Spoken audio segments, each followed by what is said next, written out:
Well, what I'm going to talk about, first of all, with Dog in No Man's Land, because, of course, I'm sure a lot of you will know that in August it's going to be the centenary of the First World War. And that really is the starting point and the inspiration for A Dog in No Man's Land, because I had wanted to write a book about the First World War because I'm sure for an awful lot of us, of people of my generation, we heard stories from our grandparents and from our parents who had been told them by their parents. And so it had been something that really touched a chord. And you can see on the cover, it's actually endorsed by the Imperial War Museum. I was really lucky. The Imperial War Museum allowed me to go into the museum itself so that I could look through the archives. And one of the most interesting things when you go back into the archives is you see the letters that the young soldiers wrote home. And of course, nowadays, everyone, if you want to communicate with your friends, you pick up your phone, or you can call them, you can email them, we have Facebook, you've got everything. But if you think back to those days, of course, none of that existed. And when the soldiers went away to the war, and when they were on the front, the only way they could communicate with people was by writing letters. And it's astonishing to think about it now, but there were 12 million letters used to go backwards and forwards to the front every single week. So that's quite a phenomenal amount. And you think that all the letters that the soldiers wrote had to be checked because they had to make sure that they didn't say anything that was going to jeopardize morale. And that's why letters were so important in the war, of course, was because the most important weapon in the First World War was not the tank, and it wasn't the shell, it was morale. And so letters really helped the soldiers to tell people back at home things are going well, even when they weren't. And it let people back at home tell the soldiers how much they cared about them, how much they missed them, and what a great job that they were doing. So it was a two-way process. And the story that I've written here, it's told through third person, so it's told as a normal story, but it's also told through letters. So it's the story of a boy who runs away to war, and his name's Billy. He's only 15, and he feels the need to go away to war because he comes from a farm, he's worked with animals, he loves animals, and he runs the farm with his mother. Even though he's very young, he's already left school. And there's an older boy who helps run the farm with his mother, who's called Big Tom. And Big Tom is 18 years old, so he goes to join up. He wants to become part of the war effort, but unfortunately he's refused. And Billy knows that Tom is going to be at home and working on the farm with his mother, but he thinks, it's my job now to take Big Tom's place. So he runs away to war. Now, there was something like 250,000 underage boys. You were really, to join the army, to go away to war, you had to be 18 years old and 19 officially to go to fight at the front. But he wasn't. He was, the boy in my story is only 15 years old, and there were 250,000 underage boys who ran away to war. And of course, not an awful lot is known about them because a lot of them didn't tell the truth. If you told the truth, they wouldn't have let you join up.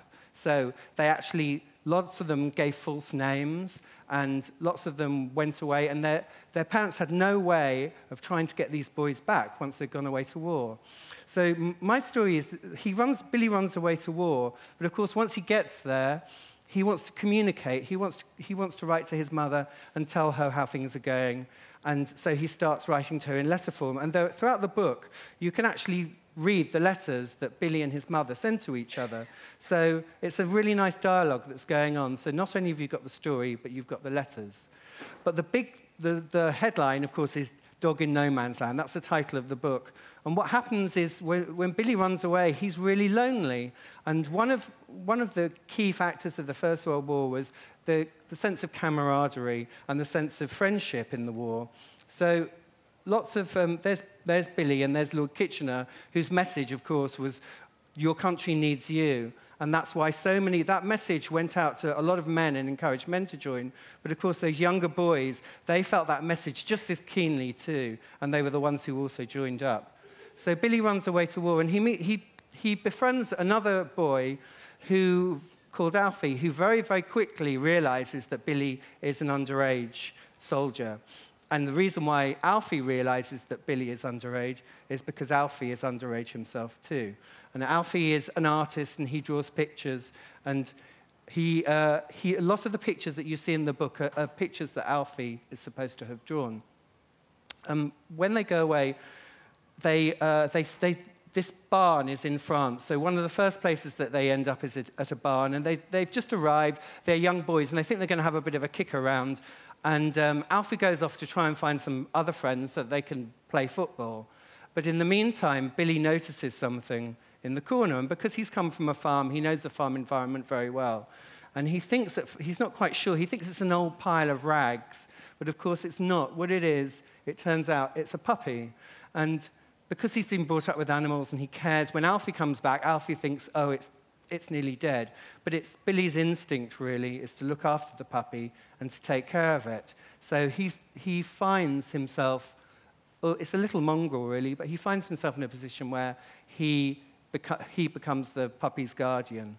And really, it's the story of A Dog in No Man's Land is how the two of them bond together, and how Billy, through the help of the little dog that he calls Scruff, because he's just a scruffy little bag of rags, really, that's what he looks like, how the two help each other.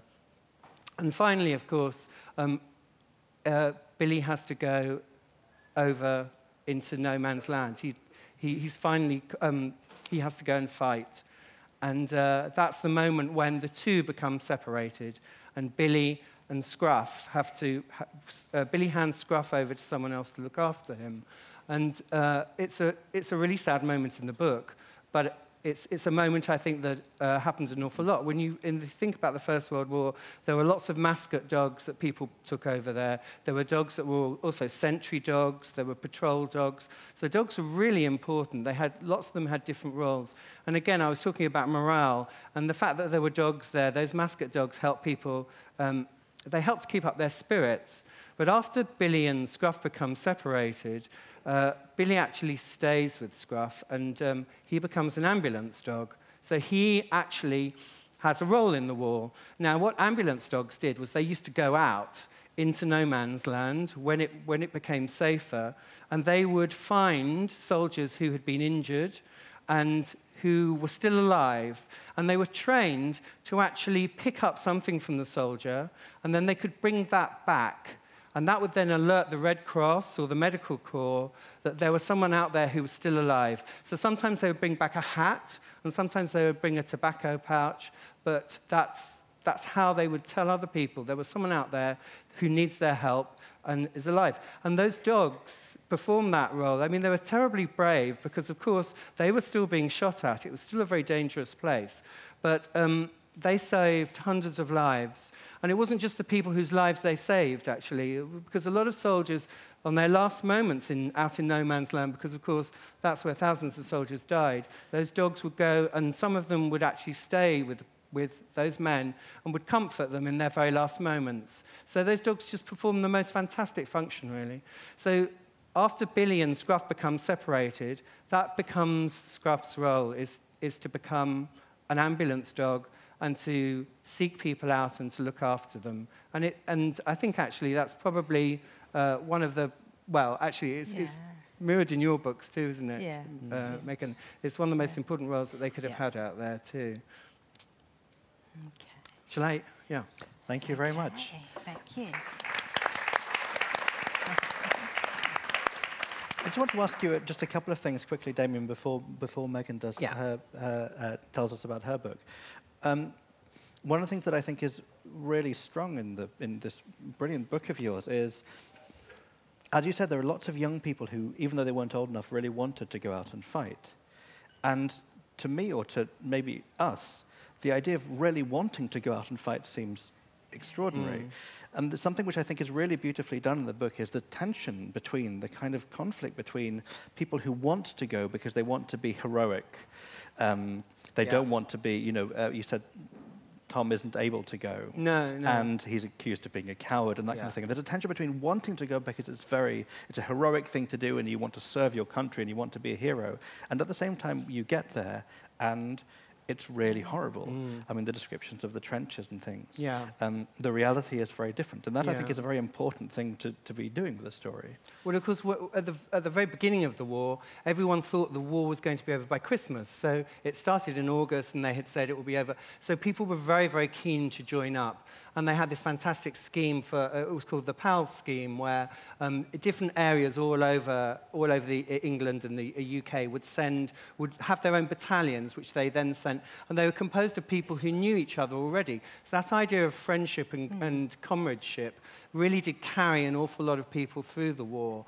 And in fact, I think there was one very famous battalion called the Grimsby Chums, where they all obviously came from the same area in Grimsby, but they were so strong and they were so powerful in their sense of commitment to each other that even before they went over, when they finally did go into battle, the pals hooked arms together and they started to sing, and they sang a song that was "She Wore a Yellow Tulip," which was a kind of song of the day, and it's incredibly moving that I think there were 500 of them altogether, and I think half of them perished. And in fact, the 12 who were singing the song, only 2 came back.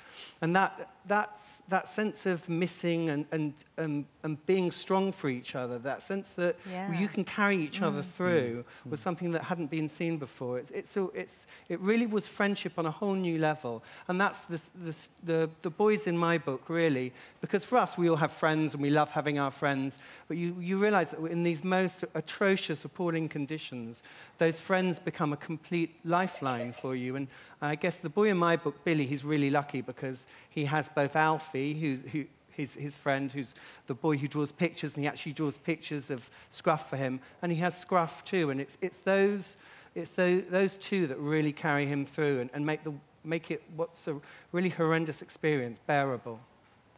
Thank you very much. Megan, will you tell us? I'd love to. I'd love to tell you about my books. The reason...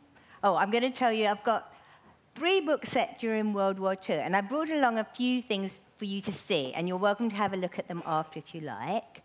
And the reason I'm wearing my overalls, these actually are from World War II, and I've also brought along a helmet from World War II and some other items like an evacuee suitcase. My first book was set at the start of World War II in 1939, and it's about, at the time, hundreds of thousands of dogs were being put down, dogs and cats, because people didn't think they would be okay during the war. And also there was a terrible rumor that rabies was going to be infected in the dogs.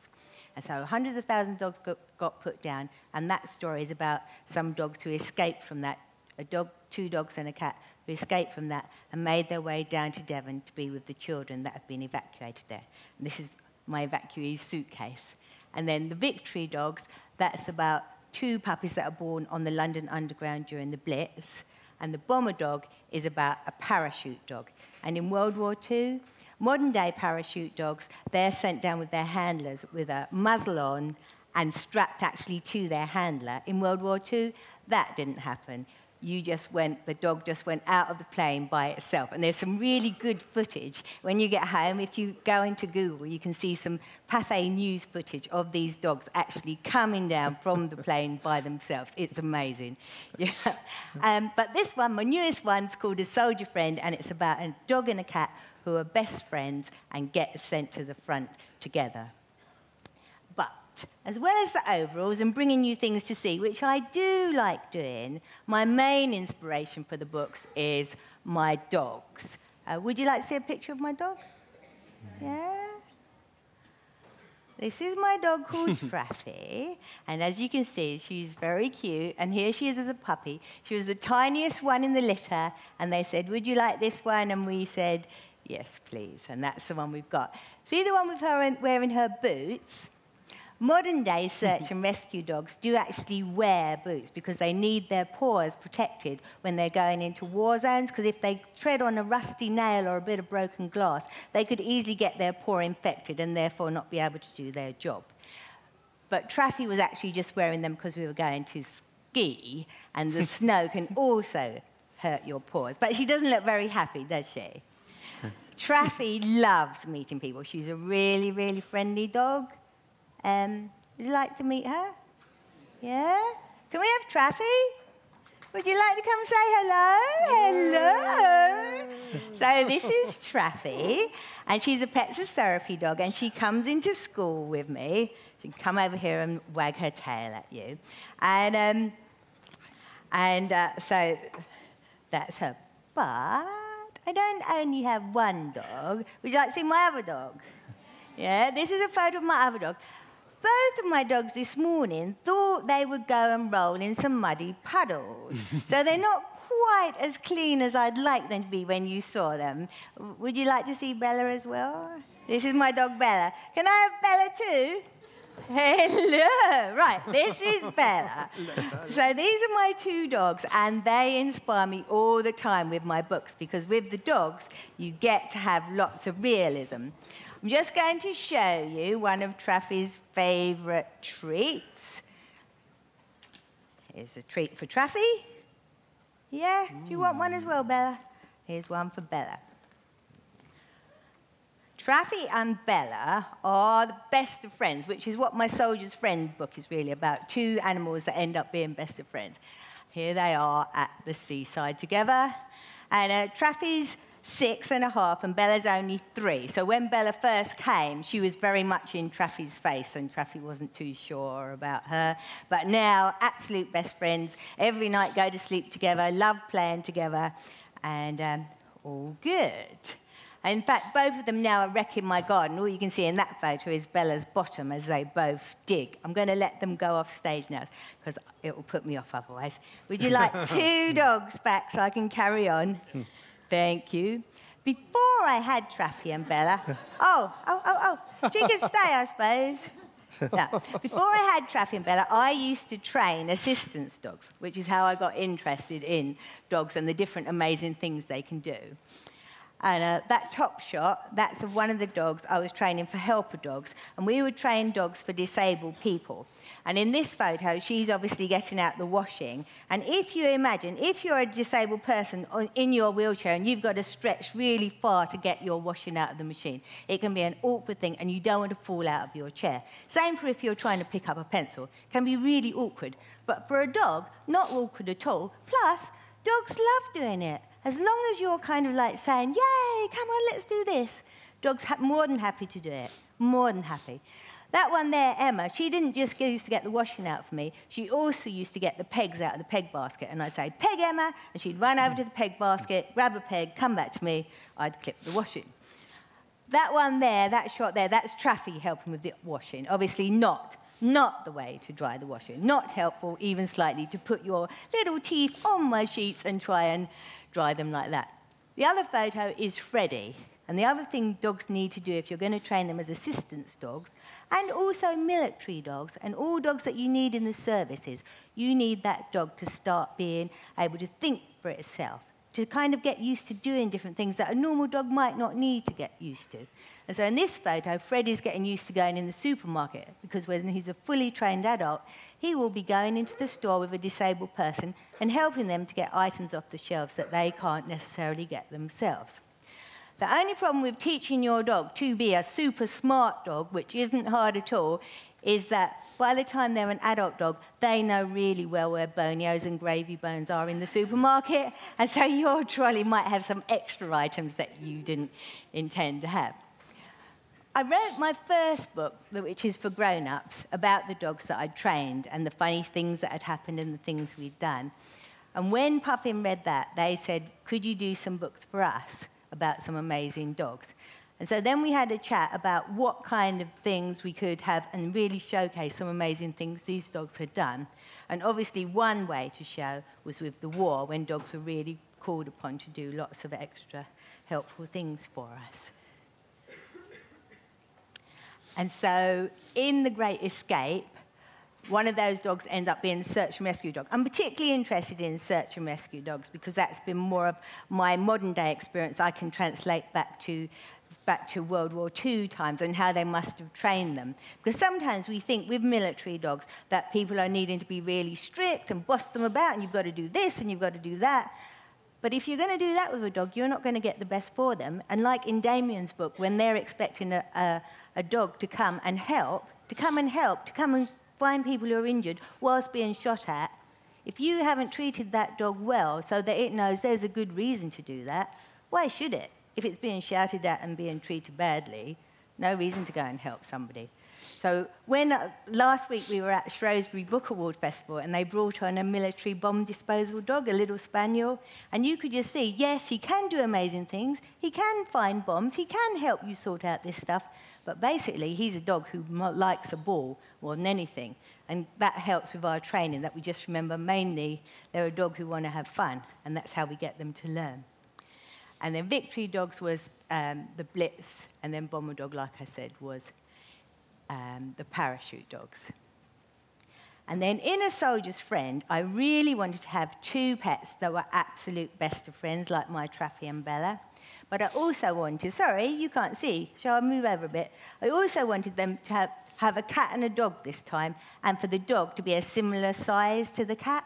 So he wasn't necessarily stronger than the cat, he was just about the same size. And that's what I did with those.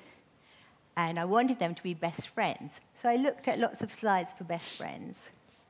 And these are some of the slides I really like. And the one I like best, of course, is this one. Because they are having a ball, aren't they? And so I wanted my pets to, even though they're in these terrible situations, you still can have, you know, you can still have a bit of fun. So those are those 2, my best friends. And then I thought, there are so many pets and animals over in World War I that there had to have been more than one dog at the Christmas truce. There just had to have been. People were being paid. If you got a ratter dog at the time, further on in the war, they were so desperate for not just trench cats, but also ratter dogs. You would get paid if you were a soldier and took one out, and also you would get extra leave. If I was a soldier, I would be taking any ratter dog I could bother to manage to get. And so I thought what I would do is set my story at the Christmas truce, and I've got one of these Princess Mary tins. I don't know if you've seen one before, you probably have.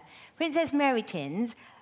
Princess Mary wrote a letter in the paper to say it would be really nice if we could give our soldiers and sailors a present in 1914, a Christmas present to say thank you.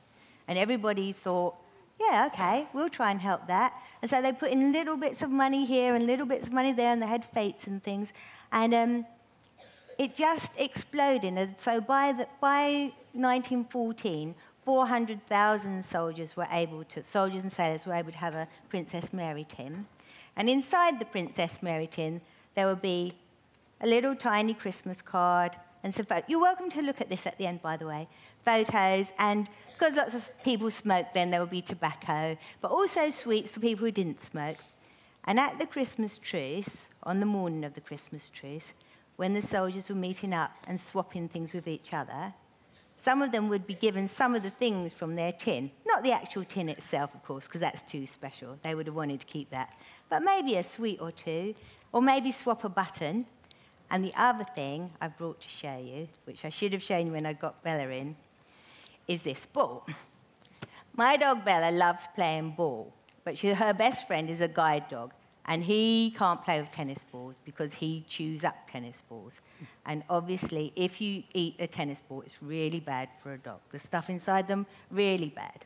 And so we now use this old football. And they managed really well on that. And I thought at the Christmas truce, I reckoned a little dog like this one would definitely be able to play it. Not only reckon, no, because I've seen little dogs play with this one. When we play with this one, we have a range of little dogs trying to join in with us as well. So this ball is actually covered with teeth mark and stuff. Oh, now I've lost my clicker. I threw it in this thing, which wasn't a good idea. Right. I think that's me done, really. That's me done, thank you. Sorry for speeding through. I did speed through a bit. Thank you. Thanks, Megan. Thanks so much. I'm going to just talk to them very quickly before I let you ask questions, because I get to be on stage with them, so I have the right to ask them the first few questions. But I'll leave plenty of time for you in just a moment. Megan, one thing was that what Damian was talking about, these ambulance dogs. And I think a lot of people will be really surprised that dogs and other animals were really in the war. They really had roles. They really helped. A lot of people didn't know anything about this. And not hard to train. When Damian was mentioning about it and how they would take a hat, or for the German people, there was like a little feather on their helmets, wasn't there, that they would bring back. I think really easy to train. One of the things we were training with our dogs was, and there's a slide of Bella really loving a sock in it, but for our dogs, we're quite often getting them to take off shoes and socks and things that are awkward for a disabled person to take off, or a scarf or a hat. So to train a dog to actually bring back an item from an injured soldier wouldn't have been hard, but of course that poor dog's then got to have people shooting at him while doing it. So not all dogs would definitely be able to do that then. And I think messenger dogs, I mean, a lot of dogs, because they were doing tasks which were better suited to them than to the actual soldiers, it meant that they were saving lives. So you had messenger dogs who were actually helping. I mean, they could obviously... They were smaller, so they were much more difficult to hit. Quicker. And if you think about it, if a soldier was running with a message and he's got his kit on, you know, he can only... A dog is much smaller, it can go much faster. And of course, it can get there quicker. And also, soldiers were having to... Sometimes, if you send them by vehicle, the roads were in a terrible condition. So there were all kinds of advantages to using animals in those ways. And you think of even laying lines. They could lay cables. I mean, these dogs were trained really well, and of course they paid back richly, and what they brought to the people who owned them. Absolutely. From that point of view, the morale. You can't count it really. Mad. And Damian, you said you did your research at the Imperial War Museum. Yeah. So was the research, was the finding out the actual the truth and the history, was that part of the fun of writing the book, or was that just something you have to do, like homework? You know, I love. It is like doing your homework, but that's the fun. It is a really fun part. Fun, this because you can. You're well. I mean, you feel very honoured actually, because they did. It's not a part that's open to the public, so I was allowed to actually go in, and if you have to say what you're looking for, because there's so the archive is absolutely vast, and then they'll start to home it down for you, and you go in and they'll pull out these letters and files. I couldn't touch anything because obviously you have to have special gloves to go through it, or they're very delicate. And these are artifacts from history. They're documents which have to be preserved and looked after really well. But it was fantastic for me to do, and great fun. And also there's a great library there as well. And it's still closed actually. The Imperial War Museum in London is still closed because obviously they're renovating it, and it's going to reopen in time for the 100th centenary. Yeah. Excellent.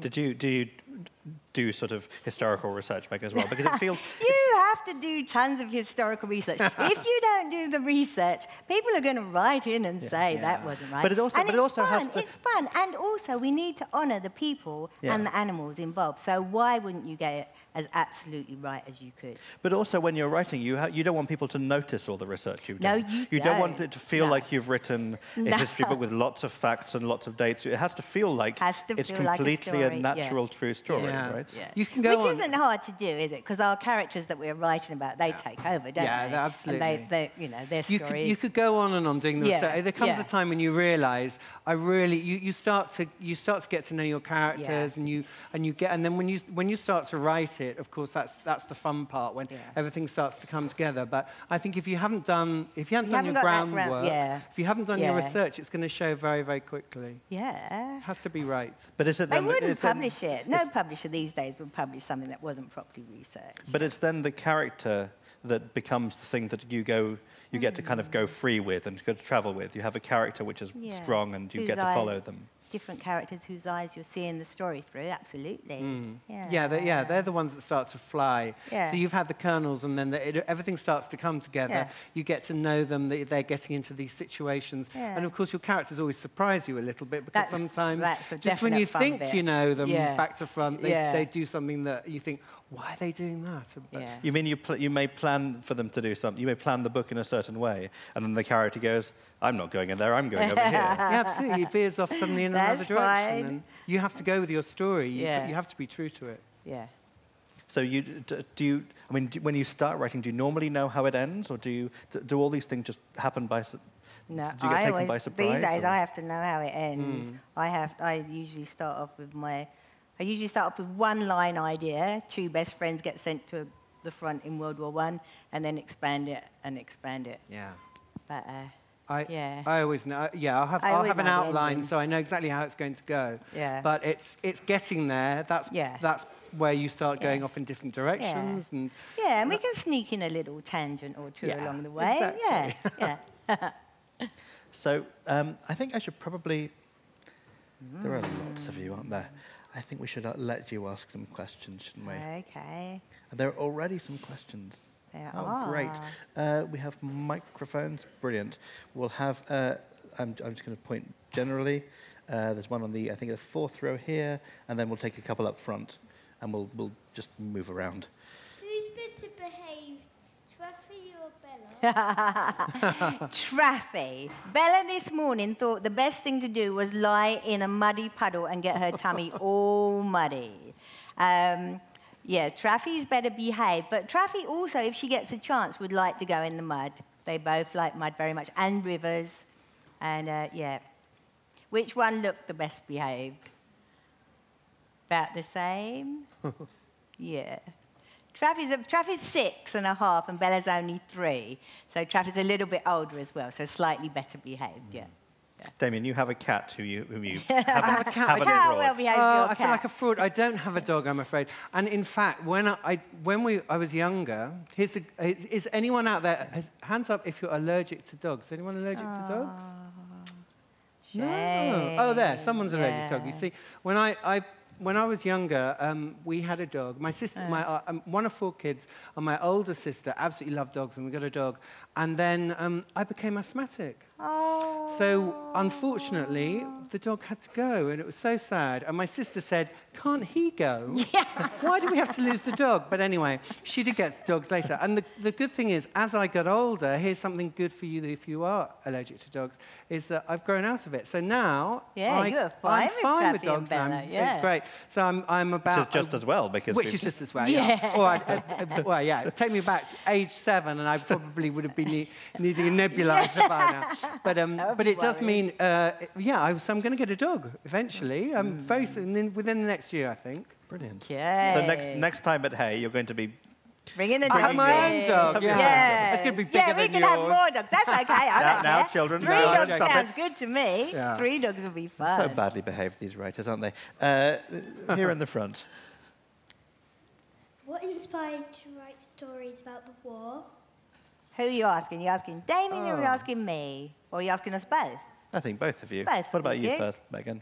I just really wanted to show some amazing things that dogs that are trained can do, or even ones that aren't trained. But I just really wanted to show the things they could do. So really, from my point of view, it was the animals. That was why I wanted to show them. Yeah. And in fact, I wouldn't be here really if it hadn't been for the First World War, because my grandfather and my grandmother came together because of the First World War, because my grandfather was a soldier who was fighting in France, and then he was transferred to Salonika in Greece. And while he was there, there was a service. I mean, in those days, you didn't have Match.com, or you didn't have these websites for introduce people to each other. But they did invite women, ladies, back in the UK, to write to lonely soldiers and sailors on the front. And my grandfather had seen this magazine, and he'd written to it. And this young lady wrote to him, and they sent him a letter. And in fact, my father has the letter, the first letter that this soldier wrote from Salonika to this young lady who had said, this is all about me, and told him all about him. So he told her all about himself. And he detailed a Zeppelin that had been brought down, and he said, you'll have read all about it in the newspapers. It had been covered in the newspapers. And while I was reading the lesson, my father showed me this lesson, and I Googled it, and sure enough, all the details of this came up. So, and when they came back after the war, they met, they married, and they had 5 children.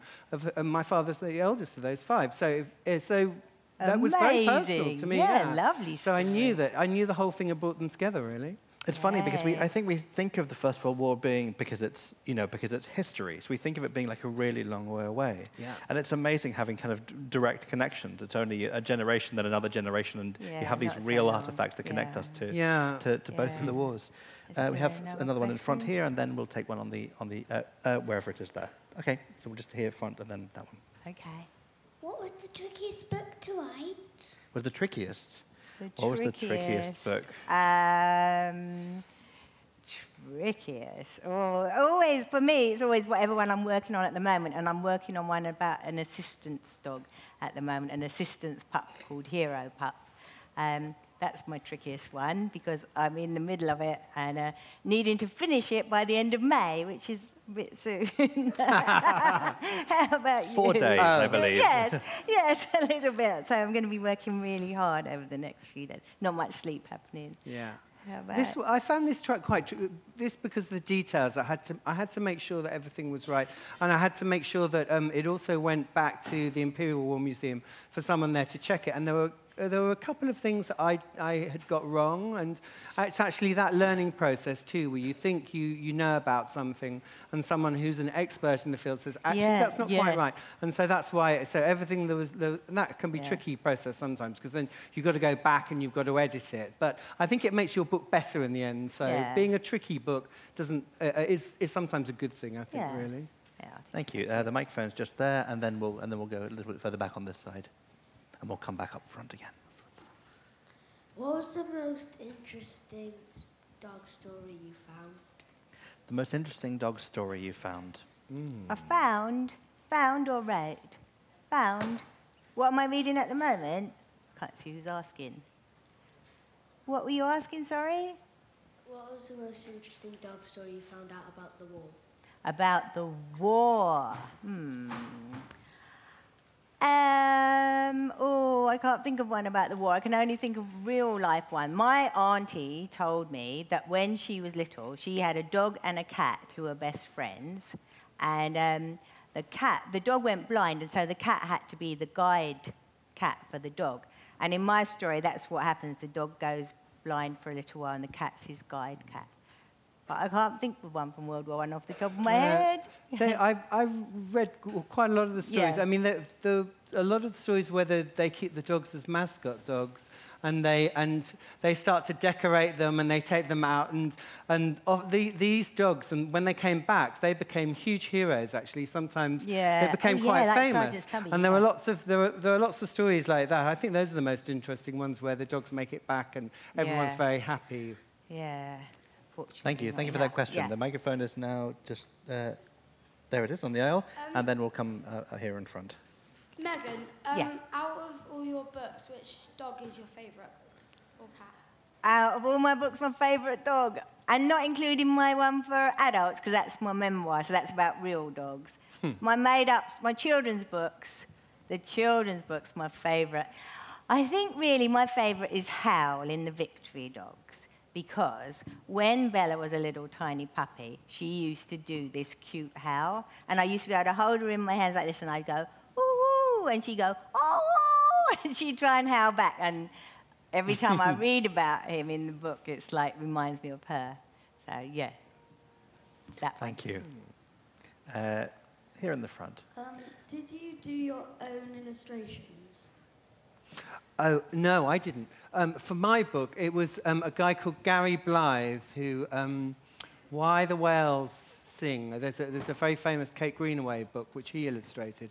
And he's a most fantastic illustrator. He's done a brilliant job, and I'm really, really pleased with it. But I wish I could illustrate like Gary Blythe, but unfortunately, no. But we spoke when we started working on the book, because obviously he wanted to make sure that he got Scruff right, and he got him the way that I saw him and described him on the page. So we talked a lot about that to make sure that all the details were right, and also the details of the boys too, because they're quite crucial to the story. So when you're working with an illustrator, you need to make sure that they have as much as they possibly can, so that they can create what's going on in your mind. Because I think it would be awful if, having written the story, you then see something and you think, oh, that's not what I imagined at all. But he's done the most fantastic pictures. I mean, I think you can see that that's just how I saw Scruff. He's got so much little personality. Yeah, he has. You can see, and he's instantly lovable, and you can see there's a kind of what's important about him is he's a very bright, intelligent dog, and that's why he can do the things that he can do. And I think the illustrator got that just right. So when you were writing, you had very clear pictures in your head of what things looked like then. Yeah, I think it's important. I mean, I do know of some authors who actually, when they're writing books, they get characters and they'll find people who look like them in magazines, and they sometimes cut them out and they'll stick them up in front of their PC or wherever they work, so that they can constantly see that and they've got that inspiration. And I don't do that. I don't go to that. But I don't go that far. But sounds like a good idea, but somehow it doesn't work really for me personally. But you do have this image. And I think it's probably when people have books made into films too, sometimes authors find it disappointing because the image that they had is nothing like the image that comes across in the cinema. And I think you want it to be how you saw it, really. Yeah, and I think with an illustrator, if you have a good relationship and you get on well and you can communicate well with each other, they can get it just right, really. And they really are very beautiful pictures, the Gary Blythe pictures in this. Here, right up front, and then in the grey, just there.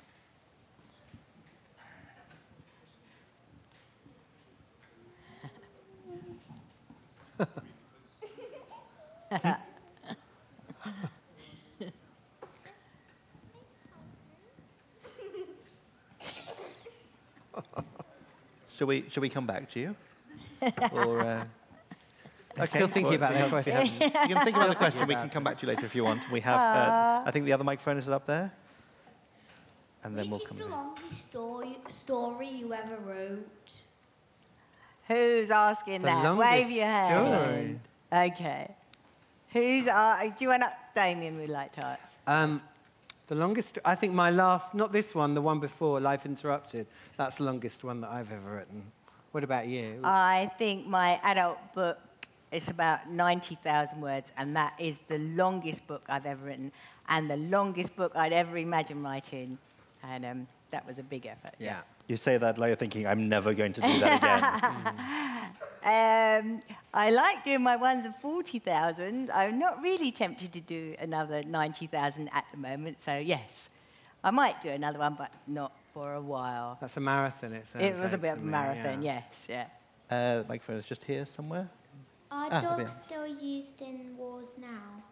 Yes, they are used in wars now. The parachute ones, they're like, they have a muzzle on their face and they're strapped to their handler.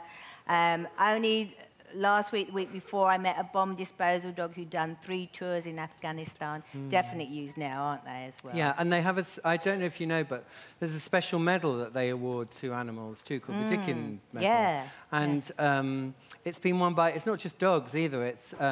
I think pigeon was the first animal to receive, because of course pigeons were used in the Second World War to send messages, and cats, horses. So yeah, they still use animals a lot in war. Yeah.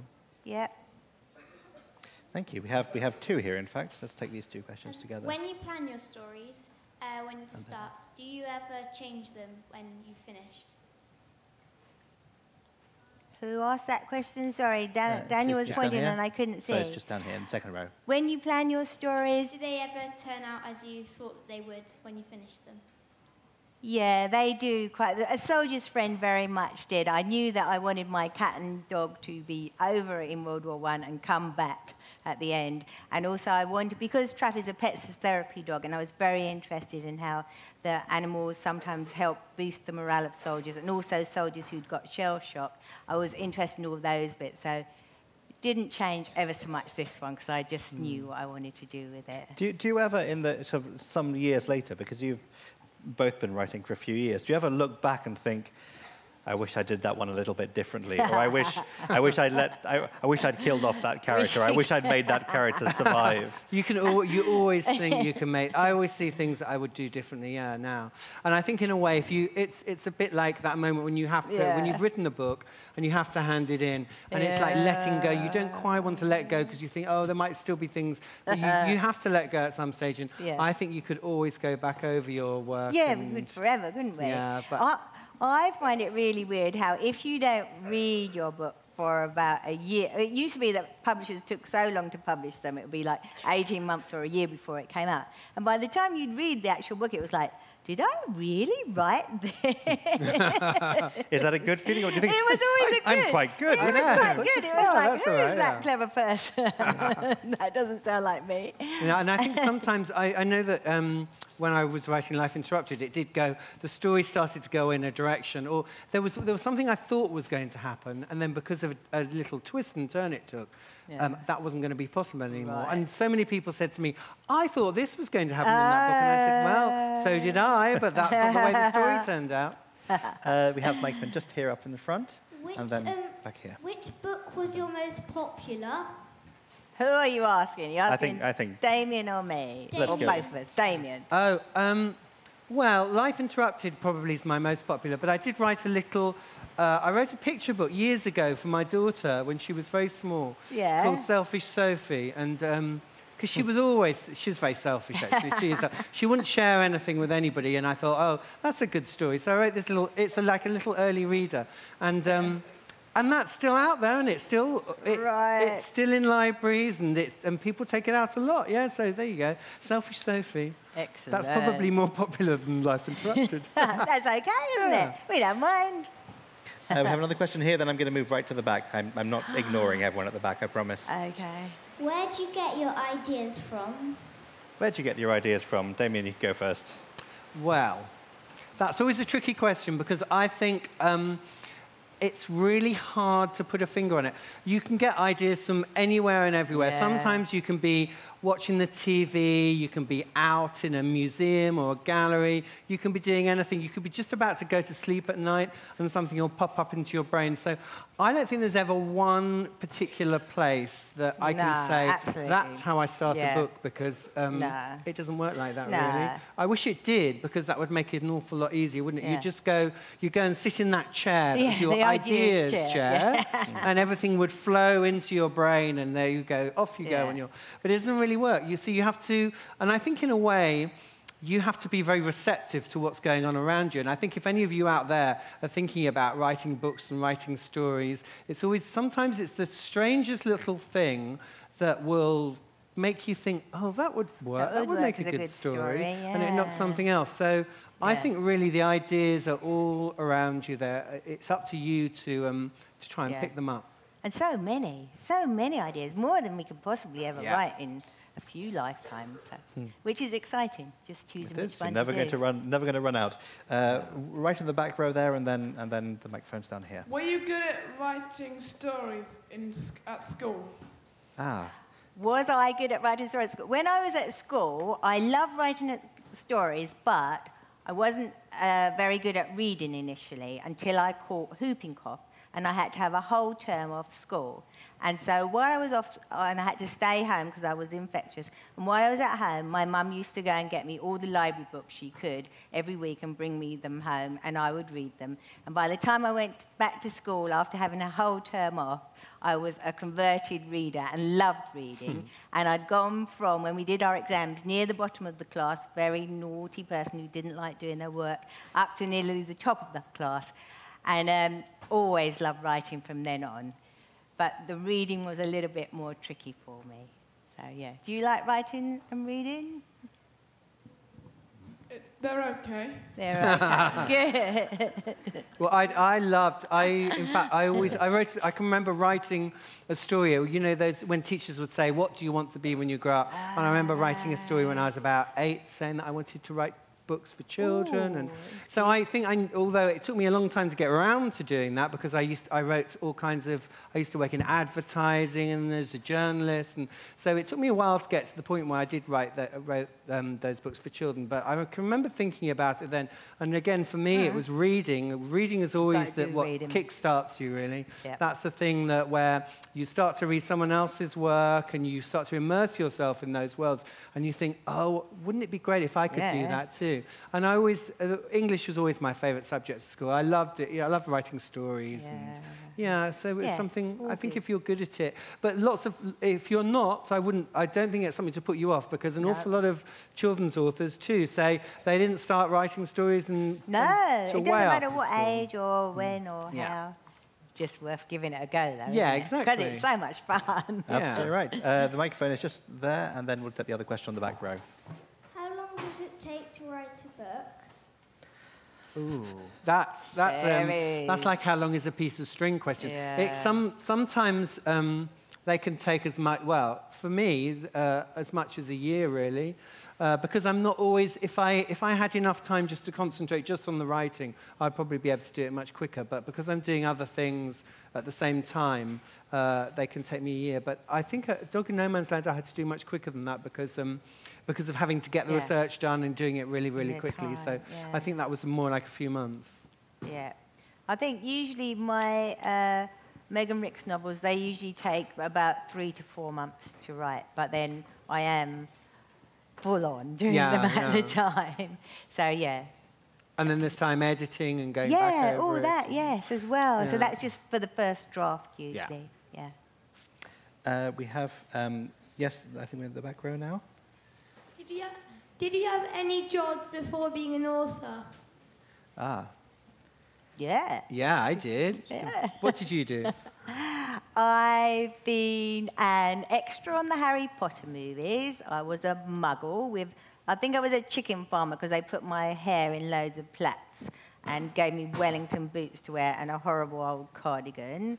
And that was quite a good job for a few days. And I've worked in Singapore and New Zealand, and I've done loads of stuff, really. My favourite thing that I've done is the dog training, apart from writing. But writing kind of, that's not even like a job. No. That's just too much fun to be called a job, because I'd quite happily do that paid or not paid. But we won't tell the people from Puffin over there that, because we like being paid as well. Yeah. It's very important, very important. You wouldn't Very do it. important. You wouldn't do yes, it. that was a terrible slip of the tongue there. Yeah. But I worked in advertising, so I was a copywriter, so I used to write adverts. That was my first real job that I did after I came out of college and university. But the job that I used to edit a children's newspaper. That's how I first sort of got into the whole world of children's books and children's publishing. So there was a few years ago, it doesn't exist anymore, there used to be a newspaper that came in the Telegraph on a Saturday called Young Telegraph. And so I used to write that. Okay. I started off writing on it, and then ended up being the features editor, and then became the editor. And I did that for several years, and that really was how I first came across children's books, because we used to have a children's book review page. So we would interview authors, and these books would come in, and they'd kind of get piled up on the desk, and I'd sort of think, they look really interesting. Let's have a little read of those. Yeah. And, of course, as soon as you start reading them, and then you start recommending them, and we were all mad keen on children's books. They would get passed around the office, so it was a good place to be. So that was a nice job. Yeah.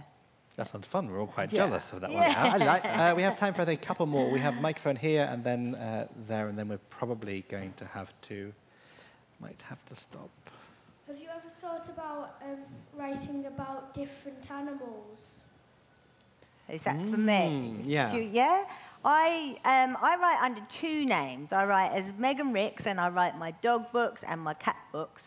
And then I write as Ruth Symes. And Ruth Symes, she's got like some dinosaur books and some flying sheep books and some rolling hedgehogs and some dragon books. And so she just goes whatever she happens to be fancying that day. Whereas Megan Rix, I try and stick to my dog books at the moment. But I think I'm really tempted to do one about an elephant with a dog friend at some point. But I'll still probably need to have a dog in it somewhere. Damien, you've never written a flying sheep book. I've never written a flying sheep book. That's very disappointing. There's always a first. There's always a first, yeah. Maybe I'll see if I can beat you to the flying sheep book. But yeah, no, that sounds like fun. Yeah, they're all fun. And the microphone is now... There you are. Hello. How many books have you written? How many books have you written, Damien? I think probably about 10 now. I wrote some books about a school. My first books I co-wrote with another person, and they were all about a school set in outer space, which had aliens, called Black Hole Primary, and there were 4 of those. And then, I think I've written some books too about how to make a film for kids, and I've done some non-fiction too. That sounds good. But I think it's about 10 now. I think I've done 5 as Megan Rix, 6 in September when the next one's coming out, and then about 24, 25 as Ruth Syme, so 30-ish, you know. 30-ish. She can't even keep track. Can't even keep track. So many books she can't even keep track. A few. Very last question here on the far side. Are you going to turn your books into a film series?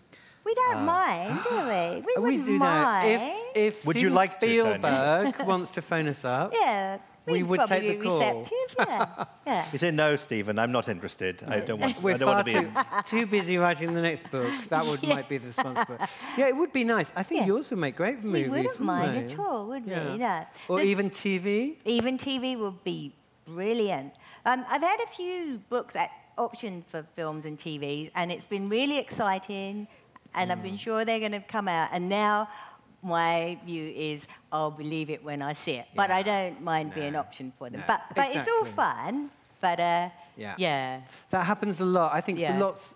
You often, someone will say, "Oh, they're interested in your book for a TV series," and you must never get too excited about it because quite often it doesn't really happen. But it's always nice if you think that someone cares enough about the book to want to make it and to talk about making it into a TV or a film. Yeah. But, yeah. And it's much nicer than not being ours, isn't it? So, exactly. And the good thing is that it might bring people who haven't read the book to your book eventually. So I think in that way, there's nothing to lose, is there?